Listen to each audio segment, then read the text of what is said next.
This sale will not last, and that is the whole video in one sentence. So let's start there. Instead of wasting your time pretending there's some big mystery to unpack, first, right now, chip stocks are getting crushed. The semiconductor index just dropped, roughly 5% in a single stretch. Bond yields on long-term government debt just hit levels we have not seen in almost 20 years. And oil is climbing because of the standoff over Iran and the Strait of Hormuz. Every screen you look at is bleeding red, and I already know what a chunk of you are thinking watching this thumbnail. Great, another guy telling me the world is falling apart, another doom video to go with my doom scrolling. Nope, wrong video, and I mean that. I have been doing this a long time, long enough to have lived through 2008, long enough to have lived through the 2020 crash, long enough to have lived through more of these little panics than I can count on both hands. And every single time, the pattern runs even when the headline is different. Fear shows up. It does not check anybody's balance sheet on the way in. It just sells everything at once. The good businesses and the bad ones all thrown in the same pile at the same time for the same reasons. And that pile, messy as it looks, is exactly where the bargains hide. I've got 4 stocks I'm looking at hard right now, 4 names sitting in that pile that I think got lumped in with businesses that actually deserve to be down. I am not telling you to buy a single one of them. I am not your financial advisor. I don't know your situation, your bills, your risk tolerance, none of it. I am simply telling you what I am personally looking at and why, in plain English, no $50 jargon. So stick with me for the next few minutes. Before I get into the 4 names, give me 60 seconds, because what I am about to offer you is worth a lot more than the price of admission, which is exactly $0. Most people watch a stock market crash happen to them helplessly, refreshing their portfolio and feeling sick. A small number of people know exactly what to buy, when to buy it, and how much to risk. So that same crash becomes an opportunity for them instead of a gut punch. That is a system, not luck. And I'm going to hand it to you later in this video, completely free. All I ask in return is that you hit subscribe right now before life distracts you and you forget. Because I promise you, it is worth 30 seconds of your time. Okay, so let's actually talk about why practically everything got thrown in the trash this week. Because if this part does not click for you, none of the 4 stocks I'm about to walk through will make much sense either. Picture the financial world as one enormous game of musical chairs. There is one chair that everybody at the table agrees is the safest seat in the entire building, and that seat is lending money to the United States government. For years and years, that seat did not pay very much because it was considered so safe that nobody needed to be bribed into sitting there. Well, over this past week, the government had to offer more interest than it has in almost 2 decades just to get people to still take that seat. Now think about what that actually tells you. It means one of 2 things is happening, and probably a little of both. Either people are genuinely getting nervous about lending money to a government sitting on something in the neighborhood of $40 trillion in debt, or that boring, sleepy, safe seat is suddenly paying so well that big money starts asking itself, why am I even bothering with the stock market when I can just sit here and collect a fat, practically guaranteed check instead? Either way, the honest answer is the same. Money starts running for the exits out of stocks. And here's the part that almost nobody bothers to explain to regular folks watching the news. When a massive fund manager needs to raise a pile of cash fast, he is not sitting there lovingly going through his 300 holdings deciding which ones truly deserve to stay in the portfolio. He does not have that luxury of time. He sells a slice of everything all at once, the garbage and the genuine gems, side by side, in the exact same order on the exact same morning. Now toss in oil prices spiking because of the standoff over Iran and the Strait of Hormuz. Toss in chip stocks getting hit hardest of all, because that has quietly been the single most crowded, most profitable trade of the entire year. And you get stretches like the last few days. This is not some grand mystery. This is not the end of the world. No matter what the scariest headline in your feed wants you to believe, this is simply panic doing what panic has always done throughout history, which is selling first and asking questions never. And every single time I have watched this exact movie play out over the years, it has cracked open a window, a short one, where perfectly good cash-generating businesses go on sale right next to genuinely broken ones, and almost nobody in the moment bothers to stop and tell the difference between the two. That is the window we are sitting in right now, this week, while everyone else is busy panicking. And I want to be clear about something before we move on, because I have gotten burned by not being clear about this in the past. Indiscriminate selling does not mean every single stock that is down right now is secretly a bargain. Some of these businesses are down for perfectly good reasons and deserve to stay down. And part of what I try to do, and what took me years of getting it wrong to actually learn, is separate the companies that got dragged down purely because the whole neighborhood caught fire from the companies whose own house was already on fire before the panic even started. That distinction is the entire job. So let's go shopping while the store is empty, and let's go shopping carefully. Name number one, and I promise you have already heard of this one, is Micron. This is a memory chip company, and memory has quietly become one of the single most important ingredients sitting inside every AI data center being built on the planet right now. These memory chips are not some optional add-on you can skip to save a few bucks.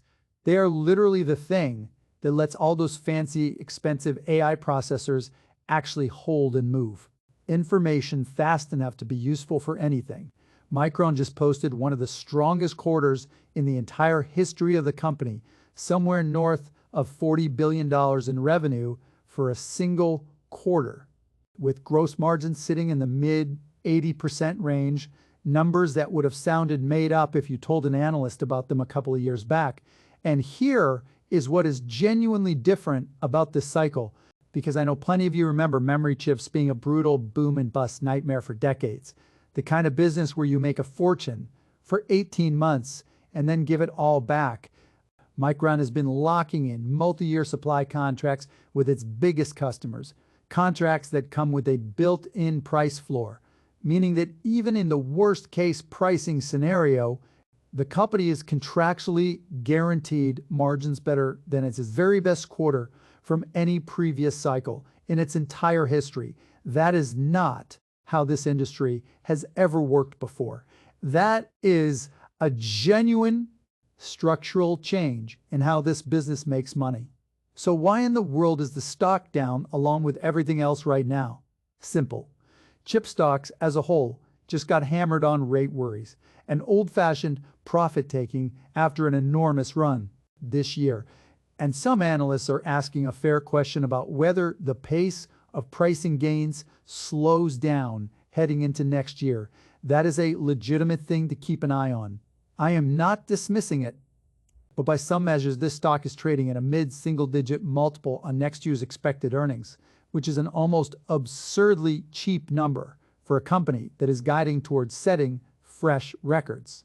Sitting on capacity that is already sold out well into next year, with one well-respected Wall Street analyst raising his price target dramatically and openly calling a pullback exactly like this one a gift for anybody paying attention. Doesn't mean you should run out and buy it tomorrow morning. Means I am personally looking hard at it, and you should go find the holes in that thesis yourself before you do anything with it. And the risk here is worth naming plainly rather than glossing over.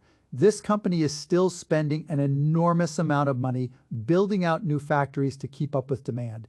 And if that demand ever slows down faster than expected, all that new capacity coming online could turn from an advantage into a headache. I am not pretending that risk does not exist just because the story sounds good on camera. Name number two is going to surprise a few of you because on the surface it has absolutely nothing to do with chips, memory, or artificial intelligence. It is Nike. Now stick with me here because I know full well the stock has been an absolute disaster to own for the past several years. It is down something like 75 to 77% off its old highs, sitting near a 12-year low as of this taping, which is a brutal number for a brand everybody on earth still recognizes on site. The turnaround under the new chief executive has taken noticeably longer than he originally promised investors. Margins have been under real pressure from all the discounting the company had to do just to clear out old, stale inventory sitting in warehouses, and Wall Street has downgraded this stock more times over the last year than I can even keep track of anymore. So why am I even bringing it up on a list like this one? Two honest reasons. First, the balance sheet underneath all that bad press is still genuinely solid. This is not a company drowning in debt with the lights about to get shut off. It still throws off real cash every quarter, and it is still paying, and by most accounts likely to keep raising a dividend. It has now increased for something like 24 years running. Second, and this is the part that always grabs my attention no matter what stock we're talking about, look closely at who has actually been buying shares with their own personal money. In the days right after the stock cratered on a round of weak guidance, you had board members and the chief executive himself walking into the open market and buying millions of dollars of stock, not shares handed to them as scheduled compensation, actual purchases made with their own cash out of their own pocket. When an executive who already gets paid heavily in stock decides to go spend even more of his own real money buying additional shares on the open market, that tells you something worth paying attention to. On top of that, you have a sitting board member who also happens to sit on the board of one of the most valuable technology companies on the planet doing the exact same thing around the exact same time. Insiders do not always nail the bottom. Nobody ever does. That is simply not how markets work. But insiders buying with their own personal money in the middle of a genuinely brutal stretch is one of the signals I trust more than almost anything else Wall Street throws at us. I want to be straight with you. The turnaround is not proven yet, not even close. And the next couple of earnings reports matter enormously here. This is a bet on execution, not a sure thing, and anybody who tells you otherwise is selling you something. But a legendary, globally recognized brand trading near multi-year lows with a clean balance sheet and insiders quietly putting their own money exactly where their mouths are is at the very least worth a proper look before you write the whole story off. This one is the slowest, most patience-testing story of the four, and I will tell you honestly, if you need something that moves fast, this is probably not it. It is a multi-year bet on a management team proving skeptics wrong one quarter at a time, and you have to be genuinely comfortable sitting through some ugly headlines along the way. Name number 3, and I would bet real money you have already used this company's product somewhere close to 40 times before lunch today without even thinking about it, is Alphabet, the parent company of Google. Everybody spent the last year or two absolutely terrified that AI chatbots were going to quietly kill off Google search for good. And look, I get why that story is scary sounding on the surface. It makes intuitive sense at first pass. But look at what actually happened once the dust settled. Google folded AI-generated answers directly into the search results page, and search revenue kept right on growing at a healthy double-digit clip anyway, with actual search queries hitting record highs, not record lows like the doom and gloom crowd predicted. The part of this business that is genuinely on fire right now, the part almost nobody outside of finance circles talks about at the dinner table, is the cloud division, the part of the company that rents out raw computing power to every other business out there trying to build its own AI products. That segment has been growing at a pace north of 80% year over year in recent quarters, with a backlog of already contracted future revenue stretching into the hundreds of billions of dollars. Money that is effectively locked in and just waiting to be recognized over the next couple of years. So why did the stock still get knocked down alongside everything else this month? A couple of honest reasons. The company raised its own spending plans for building out AI infrastructure to somewhere in the neighborhood of $200 billion for the year. And investors, understandably, get nervous anytime a company commits to spending that kind of staggering money before the full payoff is completely proven out. There was also a leadership shakeup on the AI research side of the business that spooked a fair number of people watching closely. And free cash flow actually went negative for a stretch purely because of all that aggressive building. Here's how I personally think about all that noise. This is a company sitting on an enormous mountain of cash, still generating tens of billions of dollars a year in profit, even after all of that spending, trading at a noticeably cheaper earnings multiple than most of the other giant technology companies it constantly gets lumped in with in headlines. While its two single most important businesses are both growing faster right now than they have in years. That gap between the fears splashed across every headline and the actual numbers sitting quietly in the earnings report is exactly the kind of gap I go hunting for. The honest risk here is that the spending keeps climbing and the returns on it stay invisible for longer than anybody wants. And if that happens, the market is not going to be patient about it. So this is not a name you buy and forget about for 5 years without checking in. Name number 4 is the one I promised you probably would not recognize, and it is honestly my favorite name of the entire bunch today. It is a company called SanDisk, and it makes the NAND flash memory that sits quietly inside everything from the phone in your pocket right now to the massive storage racks humming away behind every AI data center on Earth. This stock has had an absolutely wild, borderline unbelievable year, up somewhere around 600% at its peak before pulling back roughly 30% off that high, on nothing more dramatic than plain old profit-taking and frayed nerves across the entire chip sector. Here is a number that genuinely made me sit up straight in my chair. This company just locked in supply contracts guaranteeing something close to $94 billion of future revenue, backed by billions of dollars in customer prepayments, meaning its own customers are literally paying money upfront today just to secure future supply. It carries no meaningful debt on the books, sits in a genuine net cash position, and is generating free cash flow margins that make plenty of the flashier names in tech look downright lazy by comparison. Even after that enormous run-up in price, by some measures, the stock is trading at under 8 times next year's expected earnings, which is a number you almost never ever see attached to a company growing revenue and profit this fast.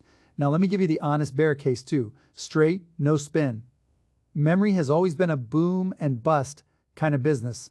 Prices shoot up hard whenever supply gets tight and then crash back down whenever every manufacturer rushes in at once to add fresh capacity. And some real amount of that old cyclical risk absolutely still applies here too. I am not going to sit here and pretend to you this is some safe, boring bond substitute, because it is not. It is a genuinely volatile, cyclical business that just happens to be riding the single best supply and demand setup that memory has seen in a generation, and the broader market handed you a 30% discount on it for no better reason than everything else in the sector, got sold off at the exact same moment for the exact same panicked reasons. That right there is the whole game in one sentence.